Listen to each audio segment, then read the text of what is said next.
Hello students, स्वागत है आप लोगों का एक बार फिर से स्टडी टैग पर। और आप लोगों के लिए एक और नई BSKG 178 की वीडियो आ गई है। और अगर आप लोगों को इस वीडियो की PDF फ्री में चाहिए तो वीडियो को एंड तक ज़रूर देखें। इस देरी के वीडियो को स्टार्ट करते हैं। ये है इकाई 14, शासकीय व सामाजिक न्याय सभाएँ। सबसे पहला है उद्देश्य। इस इकाई का मूल उद्देश्य विद्यार्थियों को प्राचीन भारत की न्यायिक व्यवस्था से परिचित कराना है। विशेष रूप से कौटिल्य के अर्थशास्त्र के आधार पर यह जानना कि उस समय की शासकीय व सामाजिक न्याय संस्थाएं कैसी थीं। राज्य किस प्रकार नागरिकों को न्याय देता था।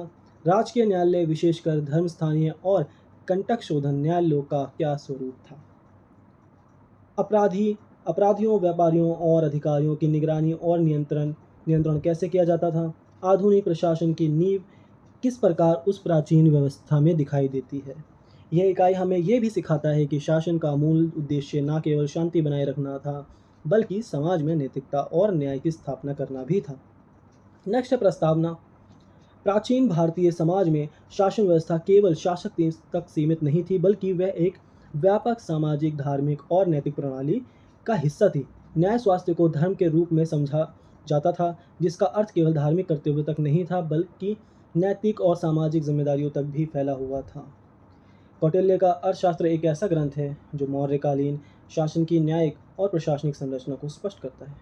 इस ग्रंथ में राज्य की उन संस्थाओं का विवरण है जिनका कार्य समाज में शांति बनाए रखना, अपराधियों को दंडित करना, ईमानदारी को बढ़ावा देना और नागरिकों की रक्षा करना था। नेक्स्ट है राज्य ने न्याय प्रदान करने के लिए दो प्रकार की संस्थाएं विकसित की थी। पहला है शासकीय न्याय सभाएं, जो राज्य द्वारा संचालित होती थी। दूसरा है सामाजिक न्याय सभाएं, जो समाज, जाति या ग्राम समुदाय द्वारा चलती थी। इसके अतिरिक्त दो प्रमुख न्यायालयों का वर्णन मिलता है। पहला है धर्म स्थानीय न्यायालय, दूसरा है कंटक शोधन न्यायालय। यहाँ पे लोगों को न्याय मिलता था। नेक्स्ट है न्याय सभाएं। प्राचीन भारत में न्याय केवल अपराध को दंडित करने की प्रक्रिया नहीं थी, बल्कि एक धार्मिक, नैतिक और सामाजिक दायित्व माना जाता था। ये राजा का एक दायित्व था, धार्मिक नैतिक था, उसका नैतिक थी कि राजा यह प्रमुख कर्तव्य था कि वह समाज में न्याय की स्थापना करे और प्रजा की रक्षा सुनिश्चित करे। इसी उद्देश्य से प्राचीन शासन व्यवस्था में न्याय सभाओं का निर्माण किया गया था। न्याय सभाएं मुख्य रूप से दो प्रकार की थीं। पहली थी शासकीय न्याय सभाएं, दूसरी थी सामाजिक न्याय सभाएं, जिसके हमने अभी ऊपर प्रस्तावना में पढ़ा। सबसे पहला है शासकीय न्याय सभाएं। इसकी परिभाषा क्या है कि शासकीय न्याय सभाएं वे थीं जो राज्य के प्रत्यक्ष नियंत्रण में कार्य करती थीं, जो राज्य द्वारा या राजा द्वारा चलाई जाती थी। ये सभाएं समाज में न्याय व्यवस्था बनाए रखने के लिए स्थापित की गई और उनका संचालन राजा या उसके द्वारा नियुक्त न्यायाधीश करते थे। इन सभाओं का उद्देश्य क्या था? राज्य की कानून व्यवस्था बनाए रखना, प्रजा को न्याय प्रदान करना, अपराधों को रोकना और राज्य की संपत्ति व कर व्यवस्था की रक्षा करना। ठीक है, और भी जो भी न्याय के पक्ष में होता है वो सब आप इस पॉइंट में लिख सकते हो। इसके ये उद्देश्य थे। इसकी मुख्य विशेषता क्या है? पहला, राजा सर्वोच्च न्यायाधीश है। बिल्कुल, प्राचीन भारत में राजा को धर्म का संरक्षक माना जाता था। वह न्यायपालिका का सबसे उच्च पद होता था। उसका कर्तव्य होता था कि वह सभी नागरिकों को निष्पक्ष और त्वरित न्याय दे। त्वरित मतलब जल्दी न्याय दे। यद्यपि सभी मामलों में वह व्यक्तिगत रूप से नहीं बैठता था, लेकिन विशेष महत्वपूर्ण मामलों में राजा स्वयं न्याय करता था। विशेष जो कहते हैं मुद्दे होते थे, उनमें क्या होता था कि राजा स्वयं बैठकर न्याय करता था। नेक्स्ट है न्यायिक सलाहकार मंडली। राजा के पास सलाहकार मंडली होती थी, जिसमें ब्राह्मण, मंत्री, सभासद और पुरोहित शामिल होते थे। ये सभी लोग शास्त्रों, धर्मसूत्रों और स्मृतियों में पारंगत होते थे, मतलब कि बहुत निपुण होते थे और राजा को न्याय देने में सहायता करते थे। तीसरा है न्याय का आधार धर्मशास्त्र और नीति होता था। न्याय देने के लिए प्रमुख रूप से चार आधार को देखा जाता था। पहला धर्म, शास्त्रों में वर्णित नियम। ठीक है, धर्म क्या था? जो शास्त्रों में जो वर्णित नियम है उसके अकॉर्डिंग दिया जाता था न्याय। दूसरा है नीति, समाज की स्वीकार्य नैतिकता। तीसरा है लोकाचार, समाज की परंपरा के हिसाब से। और चौथा है राजाज्ञा, राजा का आदेश, क्योंकि चौथा वही है, जाहिर सी बात है, जब न्याय दिया जाएगा तो राजा का आदेश होगा। चौथा है राजकीय अधिकार, न्यायाधीश के रूप में राजा न्याय देने के लिए अपने प्रतिनिधियों को नियुक्त करता था। इन अधिकारियों को विशेष प्रशिक्षण दिया जाता था। ये अधिकारी जिला स्तर, गांव स्तर और शहरी स्तर पर बैठकर न्याय करते थे। पांचवा है साक्ष्य और गवाहियों का महत्व। किसी भी न्याय निर्णय के लिए गवाह, लिखित प्रमाण और प्रत्यक्षदर्शी साक्ष्य बहुत महत्वपूर्ण माने जाते थे। झूठी गवाही देने पर कठोर दंड निर्धारित था। छठा है दंड नीति में कठोरता और व्यवहारिकता। दंड देना केवल दंड स्वरूप नहीं था, बल्कि समाज को सुधारने का माध्यम था। कौटिल्य के अनुसार दंड नीति के बिना समाज में अराजकता फैलती है, इसलिए दंड देना जरूरी है। मामलों की श्रेणियां जिनकी सुनवाई शासकीय न्याय सभाओं में होती है। पहला है भूमि विवाद, ठीक है। दूसरा है व्यापारिक धोखाधड़ी, ये कहाँ पे होती है? शासकीय न्याय सभाओं में होती है इसकी सुनवाई। चोरी, हत्या, डकैती जैसे आपराधिक मामले, शासकीय टैक्स से संबंधित विवाद, उच्च श्रेणी के पारिवारिक और उत्तराधिकारी विवाद, ये सारे शासकीय सभा में होते हैं। नेक्स्ट है सामाजिक न्याय सभाएं। सबसे पहले इसके परिभाषा और भूमिका। सामाजिक न्याय सभाएं वे थीं जिन्हें समाज के भीतर के समूह, जातियों, ग्राम सभा या कुल परिवार द्वारा स्थापित और संचालित किया जाता था। इन सभाओं में कोई औपचारिक राज्य अधिकारी नहीं होता था, बल्कि समाज के बुजुर्ग पंडित या पंचायत प्रमुख न्याय करते थे इसके अंदर। इनका उद्देश्य था स्थानीय स्तर पर छोटे छोटे विवाद का शांतिपूर्ण और शीघ्र समाधान करना, क्योंकि राजा हर जगह के अगर जाके न्याय देने लगा या हर जगह के न्याय को सभा में बुलाने लगा तो उसका बाकी का काम कौन करेगा, इसलिए वो छोटी छोटी ये चीज़ें बनाई गई थी। मुख्य विशेषता क्या है? सामाजिक स्तर पर नियंत्रण का माध्यम है। ये सभाएं समाज में अनुशासन बनाए रखने, परंपराओं का पालन करवाने और व्यक्ति को नैतिक जीवन जीने के लिए प्रेरित करती थी। समाज के वरिष्ठ सदस्य निर्णायक थे। गांव के प्रधान, जाति के मुखिया या कुल के बुजुर्ग व्यक्ति इन सभाओं के अध्यक्ष होते थे। उनके अनुभव और नैतिक प्रतिष्ठा के आधार पर उनका निर्णय समाज द्वारा स्वीकार किया जाता था, क्योंकि वो बड़े होते थे और हमसे ज़्यादा एक्सपीरियंस होता था उन पर। तीसरा है न्याय प्रक्रिया सरल और त्वरित, जल्दी। इन न्याय प्रणाली में अधिक कागजी कार्रवाई नहीं होती थी। साक्षी, प्रत्यक्षदर्शी और दोनों पक्षों की बातचीत के आधार पर निर्णय लिया जाते थे। चौथा है परंपरा और सामाजिक मान्यता पर आधारित निर्णय। समाज में जो परंपराएं वर्षों से चली आ रही हैं उन्हें ही कानून का स्वरूप मानकर निर्णय लिया जाता था, जैसे विवाह संबंधी नियम, उत्तराधिकारी संपत्ति बंटवारा आदि। पांचवा है अनौपचारिक लेकिन प्रभावशाली दंड। यदि कोई व्यक्ति इन सभाओं के निर्णय को न माने तो उसे समाज से बहिष्कृत किया जा सकता था, जो प्राचीन समाज में एक कठोर दंड माना जाता था। राज्य और सामाजिक न्याय प्रणाली में सहयोग, ये छठा पॉइंट है। कभी कभी राज्य के न्याय प्रणाली इन सामाजिक सभाओं के निर्णयों को मान्यता दे देती थी। अगर मामला जटिल होता या कोई व्यक्ति निर्णय से असंतुष्ट होता तो वह शासकीय न्यायालय में अपील कर सकता था। उसके बाद फिर वो शासकीय न्यायालय जाता। प्रमुख विवाद जिन पर सामाजिक न्याय सभाओं में निर्णय होते थे, जिनके क्या होते हैं, जो प्रमुख विवाद जो होते थे जिन पर सामाजिक न्याय सभाओं में निर्णय होते थे, कौन से होते थे? पारिवारिक विवाद जैसे विवाह, तलाक, संतान पालन, ठीक है, संपत्ति और बंटवारा, कर से जुड़े झगड़े, जातीय मर्यादा का उल्लंघन, सामाजिक अपमान या अपराध, ये सब चीज़ें सामाजिक न्याय सभाओं में होते थे। नेक्स्ट है राजकीय न्यायालय।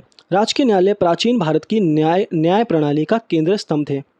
ये न्यायिक संस्थान थे जिन्हें राजा या राज्य की ओर से नियुक्त अधिकारी संचालित करते थे। इन न्यायालयों का उद्देश्य था अपराधों पर नियंत्रण, सामाजिक व्यवस्था की रक्षा, प्रजा को न्याय प्रदान करना और शांति बनाए रखना। राजकीय न्यायालय दो प्रकार के होते हैं। जो राजकीय न्यायालय हैं वो दो प्रकार के होते थे। पहला है ये न्यायालय और दूसरा है कंटक शोधन न्यायालय। सबसे पहले हम पढ़ेंगे धर्म स्थानीय न्यायालय। अर्थ और परिभाषा इसका क्या है? धर्म स्थानीय शब्द का अर्थ होता है जहां धर्म आधारित निर्णय होते हैं। ये न्यायालय मुख्यतः सिविल मामलों में की सुनवाई करते हैं, जैसे क्या? भूमि विवाद, उत्तराधिकार, विवाह विवाद, ऋण के झगड़े, संपत्ति के बंटवारे आदि। मुख्य विशेषताएं क्या थी इसकी? पहला है धर्म और शास्त्रों पर आधारित निर्णय। इन न्यायालयों में निर्णय का आधार वेद स्मृति, धर्मसूत्र, मनुस्मृति, नारद स्मृति जैसे शास्त्र होते थे। निर्णय देने वाला न्यायाधीश शास्त्रों में पारंगत होता था। दूसरा है न्यायाधीश की नियुक्ति कौन करता था? धर्म स्थानीय न्यायालयों की न्यायाधीश राजा द्वारा नियुक्ति किए जाते थे। ये विद्वान ब्राह्मण, न्याय शास्त्र और धर्मशास्त्र के ज्ञाता होते थे। तीसरा है विवादों के प्रकार कौन कौन से होते हैं? पारिवारिक झगड़े, विवाह एवं तलाक के विवाद, जायदाद, उत्तराधिकारी एवं बंटवारे, कर्ज लेन देन, अनुबंध जो अनुबंध हो जाती थी। चौथा है न्याय प्रक्रिया। निर्णय गवाहों, प्रमाणों और शास्त्रों के आधार पर लिया जाता था।